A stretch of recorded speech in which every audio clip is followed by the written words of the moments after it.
بسم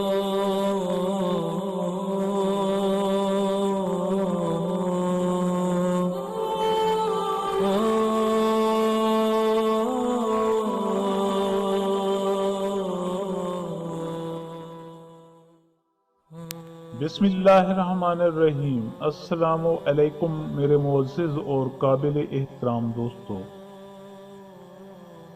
دوستو، ایک صاحب کمال بزرگ اپنے حال کو لوگوں پر ظاہر نہیں کرتے تھے اور ہر لحاظ سے اپنے آپ کو چھپانے کی کوشش کرتے تھے۔ ان کی ایک عجیب عادت تھی کہ دولت مندوں سے سینکڑوں ہزاروں کی رقمیں قرض لیتے اور دل کھول کر فقراء مساکین پر صرف کرتے۔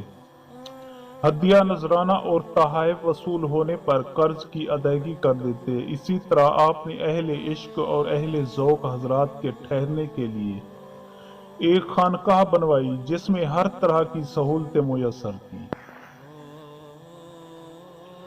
دوستو، حضرت صاحب نے عرصہ دراز اسی طرح گزار دیا، ادھر قرض لیتے ادھر ضرورت مندوں میں تقسیم کر دیتے، اپنے پاس کوئی چیز نہیں رکھتے تھے۔ اسی طرح زندگی کے شب و روز گزر گئے، پیغام اجل آن پہنچا، مرض الموت کے آثار نمودار ہونے لگے، شیخ بیمار ہو گئے، عقیدت مندوں کی آنکھوں میں آنسو تھے۔ ان لوگوں کو بھی شیخ کے بیمار ہونے کی خبر پہنچ گئی جن سے آپ نے رقمیں ادھار لی ہوئی تھی۔ ایک ایک کر کے وہ بھی شیخ کے پاس آ گئے اور اپنی اپنی رقم کی واپسی کا تقاضا کرنے لگے۔ شیخ صاحب کے پاس اس وقت ان کو دینے کے لیے کوئی چیز موجود نہ تھی۔ شیخ موم کی شمع کی مانند آہستہ آہستہ پگھل رہے تھے، ادھر قرض خواہوں کی تعداد میں اضافہ ہوتا جا رہا تھا۔ شیخ کو بستر مرگ پر دیکھ کر نا امیدی سے ان کے دل بیٹھے جا رہے تھے اور چہروں پر اداسی چھائی ہوئی تھی۔ شیخ نے ان کی طرف دیکھ کر بڑے اطمینان سے کہا کہ گھبراتے کیوں ہو، خدا پر بھروسہ رکھو، وہ کوئی نہ کوئی انتظام ضرور فرما دے گا۔ شیخ صاحب کا یہ ارشاد سن کر قرض خواہوں نے منہ بنا کر کہا کہ معلوم ہوتا ہے کہ شیخ کے حواس رخصت ہو گئے ہیں، بھلا ایسے موقع پر خدا قرض ادا کرنے کے لیے فرشتے کے ہاتھ 400 اشرفیاں روانہ کرے گا۔ وہ سب مایوس ہو چکے تھے کہ شیخ کے پاس تو ایک پھوٹی کوڑی بھی نہیں، بھلا 400 اشرفیاں کہاں سے دیں گے۔ دوستو، شیخ صاحب نے یہ سن کر فرمایا کہ صد افسوس ہے ان دولت مندوں کے ذہنی افلاس پر کہ انہیں خدا کی ذات پر بھروسہ نہیں۔ ارے بدبختو، خدا ہر فعل پر قادر ہے۔ یہ باتیں ہو رہی تھیں کہ باہر گلی میں ایک حلوہ فروش لڑکے نے آواز لگائی، گرما گرم حلوہ۔ شیخ نے یہ آواز سن کر اپنے خادم کو حکم دیا کہ جاؤ اس حلوہ فروش لڑکے سے سارا حلوہ خرید کر ان قرض خواہوں کو کھلاؤ، کیونکہ یہ ہمارے مہمان ہیں، ان کی ضیافت کرنا ہمارا فرض ہے۔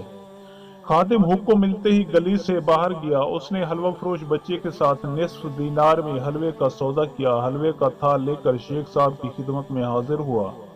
شیخ نے فرمایا کہ سارا حلوہ اس فقیر کی طرف سے مہمانوں میں تقسیم کر دو۔ سب نے مل کر مزے کے ساتھ حلوہ کھایا۔ تھال خالی ہوتے ہی حلوہ فروش بچے نے اٹھا لیا اور رقم کا مطالبہ کیا۔ شیخ نے کہا کہ کیسا دام، میرے پاس دینار کہاں سے آئے، میری تو دم واپسی ہے، تجھے اب کہاں سے نصف دینار دوں۔ یہ کہہ کر شیخ نے اپنا منہ کمبل میں کر لیا۔ شیخ کا یہ فرمان سن کر بچے نے مارے رنج اور غصے کے تھال زمین پر دے مارا اور بری طرح رونے چلانے لگا کہ میرا مالک مجھے جان سے مار ڈالے گا، میں خالی ہاتھ کیسے جاؤں، وہ مار مار کر میری چمڑی ادھیڑ ڈالے گا۔ بچے کا رونا دھونا سن کر ارد گرد کے لوگ بھی اکٹھے ہو گئے۔ دوستو، ادھر قرض خواہوں نے بھی چلانا شروع کر دیا اور کہنے لگے کہ واہ، شیخ نے ہمارا مال بھی اڑا دیا اور اس غریب لڑکے کو بھی جاتے جاتے لوٹ لیا۔ دوسرے لوگ بھی ان کے ساتھ مل کر کہنے لگے کہ آج کل خانقاہوں میں رہنے والے گندم نما جو فروش درویش ایسے ہی دھوکہ اور فریب کر رہے ہیں، ایسی بےہودہ حرکت مرتے دم کی ہے، ذرا شرم نہ آئی، خدا کو کیا منہ دکھاؤ گے۔ دوستو، شیخ یہ سب کڑوی اور کسیلی باتیں سنتے رہے، بادل میں چھپے ہوئے چاند کی طرح اپنا منہ کمبل میں دیے چپکے سے پڑے رہے، قرض خواہ شور مچاتے رہے اور وہ حلوہ فروش بچہ آنسو بہاتا رہا۔ شیخ نے ان کی طرف ایک بار بھی نہ دیکھا اور نہ ہی ان سے کوئی بات کی۔ آخر ان لوگوں نے آپس میں یہ فیصلہ کیا کہ ہم سب تھوڑے تھوڑے پیسے جمع کر کے اس بیچارے معصوم بچے کو دے دیں۔